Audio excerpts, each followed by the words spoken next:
ಮೊದಲನೇದಾಗಿ ಇಲ್ಲಿರುವಂತಹ ಎಲ್ಲ ಮಾಧ್ಯಮ ಮಿತ್ರರಿಗೆ, ಗಣ್ಯರಿಗೆ ಹಾಗೆ ಹಿರಿಯರಿಗೆ ಎಲ್ರಿಗೂ ನಮಸ್ಕಾರ. Thank you so much. ಇಷ್ಟು ಜನ ಬಂದಿರೋದಕ್ಕೆ ಖುಷಿ ಆಯ್ತು, ಇಷ್ಟು ಜನನ ನೋಡಿ. ಹಾಗೆ ಎಕ್ಸ್ಪೆಕ್ಟ್ ಮಾಡಿರಲಿಲ್ಲ ಲಹರಿ ವೇಲು ಸರ್ ತಗೋತಾರೆ ನಮ್ಮ ಈ ಒಂದು ಸಿನಿಮಾ ಹಾಡುಗಳನ್ನ ಅಂತ ಹೇಳಿ.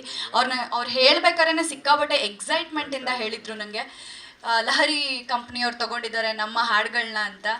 ಸೊ ತುಂಬ ಖುಷಿ ಆಯಿತು. ಬಿಕಾಸ್ ನಾವು ಚಿಕ್ಕ ವಯಸ್ಸಿಂದ ಹಾಡುಗಳು ಕೇಳ್ಕೊಂಡು ಬೆಳೆದಿರ್ತೀವಿ, ಬಟ್ ನಮ್ಮ ಸಿನಿಮಾ ಹಾಡುಗಳನ್ನ ಅದು ಲಹರಿ ಕಂಪ್ನಿಯಲ್ಲಿ ನಾವು ಕೇಳ್ತೀವಿ, ಅಂದರೆ ಲಹರಿ ಮ್ಯೂಸಿಕಲ್ಲಿ ನಾವು ಕೇಳ್ತೀವಿ ಅಂದಾಗ ಅದೊಂದು ಖುಷಿನೂ ಆಗುತ್ತೆ, ಅದೊಂದು ಹೆಮ್ಮೆ ಪಡುವಂತಹ ವಿಷಯ ಕೂಡ ಹೌದು.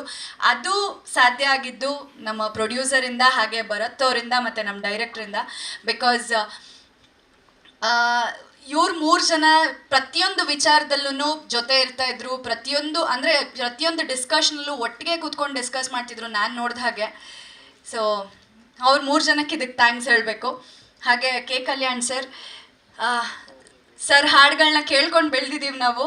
ಇವತ್ತು ನನ್ನ ಸಿನಿಮಾ ಹಾಡಿಗೆ ಸರ್ ಅಂದರೆ ಲಿರಿಕ್ಸ್ ಬರೆದಿದ್ದಾರೆ ಅಂತ ಕೇಳಿ ಸಖತ್ ಖುಷಿ ಆಯಿತು. ಅದೊಂಥರ ಎಕ್ಸೈಟ್ಮೆಂಟ್ ಹೇಳೋಕ್ಕೆ ಆಗಲ್ಲ ಯಾವ ಥರ ಇರುತ್ತೆ ಅಂತ. ಆ ಎಕ್ಸೈಟ್ಮೆಂಟ್ ಇದೆ ಸರ್ ನನಗೆ. ಡೈರೆಕ್ಟಾಗಿ ನಿಮ್ಮನ್ನ ನೋಡ್ತಿರೋದು, ಇಲ್ಲಿ ಕೂತಿರೋದು. Thank you so much sir, ಅಂತ ಒಂದು ಒಳ್ಳೆ ಹಾಡನ್ನ ನಮಗೆ ಕೊಟ್ಟಿದ್ದಕ್ಕೆ ಥ್ಯಾಂಕ್ ಯು ಸರ್. ಇವ್ರ ಕನ್ನಡ ಭಾಷೆ ನಿಜವಾಗ್ಲೂ ಚೆನ್ನಾಗಿದೆ. ಹ್ರಸ್ವ, ದೀರ್ಘ, ಅಲ್ಪಪ್ರಾಣ, ಮಹಾಪ್ರಾಣ ಒಂದು ಚೂರು ಕೂಡ ಅಲ್ವಾ ಮೇಡಮ್? ಅಲ್ವಾ ಸರ್? ಅಲ್ವಾ ಸರ್? ಎಲ್ಲೂ ಕೂಡ ಭಾಷೆಯಲ್ಲಿ ಏನೋ ಒಂಥರ ಕಲುಷಿತ ಅನ್ಸೋದೇ ಇಲ್ಲ. ಬೇಕು ಅಂತ ಒಂದೆರಡು ಇಂಗ್ಲೀಷ್ ಬಳಸ್ಬೋದು ಸಂದರ್ಭೋಚಿತವಾಗಿ, ಬಟ್ ಒಳ್ಳೆ ಕನ್ನಡ ಮಾತಾಡ್ತಿದ್ದಾರೆ. ತುಂಬ ಕೇಳೋಕ್ಕೆ ಇಂಪಾಗುತ್ತೆ. ಒಳ್ಳೆ ಕನ್ನಡ ನೀವು ಮಾತಾಡಿದಾಗಲ್ಲ ಅಲ್ಲಿ ಪಾಸಿಟಿವ್ ಎನರ್ಜಿ ಬರುತ್ತೆ. Thank you sir. All the best. Thank you. ತುಂಬ ಚೆನ್ನಾಗಿ ಹೇಳಿದ್ರಿ.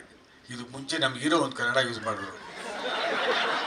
ದಯಮಾಡಿ ಯಾವುದೇ ಕಾರಣಕ್ಕೂ ಸಿನಿಮಾ ಯೂಸ್ ಮಾಡ್ಕೊಳ್ಳಿ, ಮಾಡಬೇಡಿ ಅಂತಿಲ್ಲ. ನಾನು ಬೇಡ, ನಾನು ಕನ್ನಡ ಮೀಡಿಯಂ ಹುಡುಗನೇ, ನಾನು ಆ ಥರ ಮಾತು ಕೇಳೋದಿಲ್ಲ, ಹೇಳೋದು ಇಲ್ಲ. ಕ್ಷಮಿಸಿ ದಯಮಾಡಿ. ಅಲ್ಲ, ಸಿನಿಮಾ ರುಕ್ಮಿಣಿ ರಾಧಾಕೃಷ್ಣ ಅಂತ ಟೈಟ್ಲ್ ಇಟ್ಟಿದ್ದೀವಿ, ಎಲ್ಲ ಕುಂಭಕೋಣಮ್ಮು ದೇವ್ರ ಗೋಪುರ ತೋರಿಸ್ತೀವಿ. ಜನ ಹಂಗೆ ಇದ್ದಾರೆ ಅನ್ಕೋಬಿಟ್ರೆ ಇಲ್ಲ, ನಮ್ಮ ಸಿನಿಮಾ ಅದು ಮಾತ್ರ ಇಲ್ಲ, ಇದೂ ಇದೆ. Like we are this age love story. Rukmini Radhakrishna ಆ ಕಾಲದವರೆಲ್ಲ ಈ ಕಾಲದವರು ಅಂತ ಹೇಳೋಕ್ಕೆ ಪ್ರಯತ್ನ ಪಟ್ಟೆ ಸರ್ ನನ್ನ ರೀತಿ. Okay, thank you Mokshita.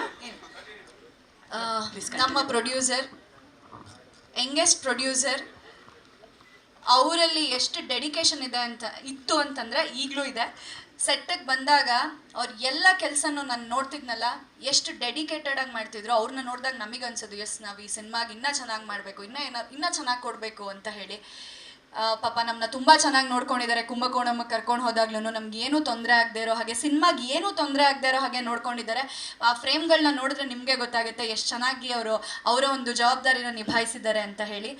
ನಮ್ಮ ಡೈರೆಕ್ಟರ್ ಸಿನಿಮಾ ಕತೆ ಅವ್ರು ನನಗೆ ಫಸ್ಟ್ ಬಂದು ಹೇಳಿದಾಗ, ನೀವು ಯಾವ ಪಾತ್ರ ಆಯ್ಕೆ ಮಾಡ್ಕೋತೀರಾ ಅಂತ ಕೇಳಿದ್ರು ನನಗೆ. ಈ 2 ಪಾತ್ರದಲ್ಲಿ ನಿಮ್ಮ ಆಯ್ಕೆ ಏನಾಗಿರುತ್ತೆ ಅಂತ. ನಾನು ಅವಾಗ ಹೇಳಿದೆ ನಾನು ರಾಧಾ ಮಾಡಬೇಕು ಅಂತ ಹೇಳಿ. ಅವಾಗ ಅವ್ರು ಹೇಳಿದ್ರು, ನಮ್ಗಳ ತಲೆಯಲ್ಲಿದ್ದು ಅದೇ ಪಾತ್ರನೇ, ರಾಧಾ ನಿಮಗೆ ಸೆಟ್ ಆಗೋದು. ಸೊ ಆ ಪಾತ್ರಕ್ಕೆ ನಾವು ಫಿಕ್ಸ್ ಆಗಿದ್ವಿ, ಬಟ್ ನೀವೇನು ಒಪ್ಕೋತೀರಾ ಇಲ್ವಾ ಅಂತ ಹೇಳಿ ನಾವು ಡೌಟಲ್ಲಿದ್ವಿ. ಸೊ ಹಾಗಾಗಿ ನಿಮ್ಮನ್ನೇ ಕೇಳಿದ್ದು ಅಂತಂದರು. ನನಗೆ ಕತೆ ಕೇಳಿದ ತಕ್ಷಣ ಎಸ್, ಅಂದರೆ ರುಕ್ಮಿಣಿ ಪಾತ್ರ ತುಂಬ ಚೆನ್ನಾಗಿದೆ. ರುಕ್ಮಿಣಿ ಇಲ್ಲದೆ ರಾಧಾ ಇಲ್ಲ.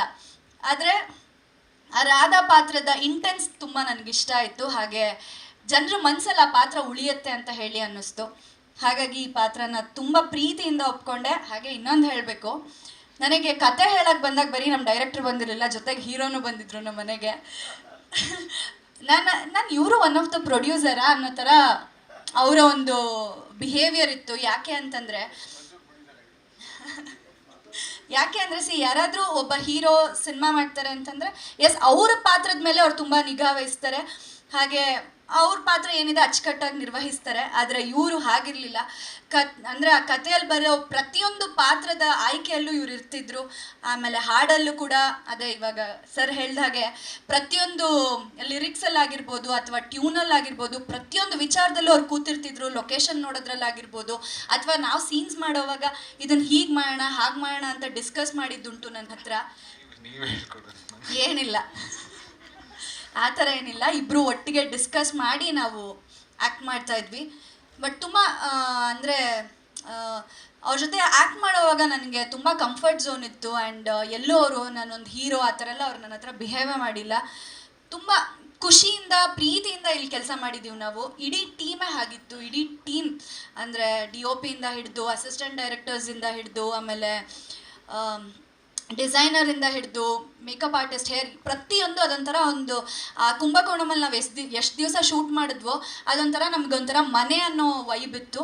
ಸೊ ಇಡೀ ಟೀಮ್ಗೆ ನಾನು ಥ್ಯಾಂಕ್ಸ್ ಹೇಳಬೇಕು. ಯಾಕೆ ಅಂತಂದರೆ ಇಂಥ ಒಂದು ಸಿನಿಮಾದಲ್ಲಿ ಇಂಥ ಒಂದು ಪಾತ್ರಕ್ಕೆ ನನ್ನನ್ನು ಆಯ್ಕೆ ಮಾಡಿಕೊಂಡು ಇಂಥ ಒಂದು ದೊಡ್ಡ ವೇದಿಕೆಯಲ್ಲಿ ತಂದು ಕೂರಿಸಿದ್ದಾರೆ. ಸೊ ಹಾಗಾಗಿ ಅವ್ರಿಗೆ thank you so much. And Sunad Gautam sir, thank you so much. ನಿಮಗೆ ನಮಗೆ ಝೀಯಲ್ಲಿ ಒಡನಾಟ ಇತ್ತು, ಆದರೆ ನನ್ನ ಸಿನಿಮಾಗೆ ನೀವು ಸಂಗೀತ ಮಾಡಿದ್ದು ತುಂಬ ಖುಷಿ ಆಯಿತು ನನಗೆ. ಆ್ಯಂಡ್ ಹಾಡುಗಳು ಕೂಡ ತುಂಬ ಚೆನ್ನಾಗಿದೆ. ಬರೀ ನಮ್ಮ ಸಾಂಗ್ ಅಲ್ಲ, ನನಗೆ ನಾದಿರ್ದಿನ ಆ ಸಾಂಗ್ ಕೂಡ ತುಂಬ ಇಷ್ಟ ಆಯಿತು. ನಾನು ಅವ್ರಿಗೆ ಅದೇ ಹೇಳಿದೆ, ತುಂಬ ಅಂದರೆ ಅದು ಪಿಕ್ಚರೈಸೇಷನ್ ನೋಡೋಕ್ಕೇ ಖುಷಿ ಇದೆ, ಹಾಡು ಜೊತೆಗೆ ಆ ಪಿಕ್ಚರೈಸೇಷನ್ ಎಲ್ಲನೂ. So thank you so much ಎಲ್ಲರಿಗೂ. ನಿಮ್ಮ ಸಪೋರ್ಟ್ ನಮಗೆ ಬೇಕು. ಈ ಹಿಂದೆ ಹೇಗೆ ಸಪೋರ್ಟ್ ಮಾಡಿದ್ದೀರಾ ಇಲ್ಲಿವರೆಗೂ, ಹಾಗೆ ಇನ್ನು ಮುಂದಕ್ಕೂ ಸಪೋರ್ಟ್ ಮಾಡಿ ಅಂತ ಹೇಳೋದಕ್ಕೆ ಇಷ್ಟಪಡ್ತೀನಿ. ಹಾಗೆ ನಮ್ಮ ಸಿನಿಮಾಲಿ ಹಾಡಿರುವಂತಹ ಎಲ್ಲ ಸಿಂಗರ್ಸ್ಗೂ ಥ್ಯಾಂಕ್ ಯು. ನಿಮ್ಮ ವಾಯ್ಸ್ಗಳನ್ನ ಬೇರೆ ಸಿನಿಮಾಗಳಲ್ಲಿ ಕೇಳ್ಕೊಂಡು ಬೆಳೆದಿದ್ವಿ ನಾವು. ಇವತ್ತು ನಮ್ಮ ಸಿನಿಮಾಗೆ ನೀವುಗಳೆಲ್ಲ ಹಾಡಿರೋದು ನಮಗೆ ಸಿಕ್ಕಾಪಟ್ಟೆ ಖುಷಿ ಇದೆ. ರಜತ್ ಹೆಗ್ಡೆ, ಆಮೇಲೆ ಸಂಚಿತ್ ಮತ್ತು Sid Sriram sir. So thank you so much. ಇದೆಲ್ಲ ನಮಗೊಂಥರ ಡ್ರೀಮ್ ಕಮ್ ಟ್ರೂ ಅನ್ನೋ ಥರ ಇದು.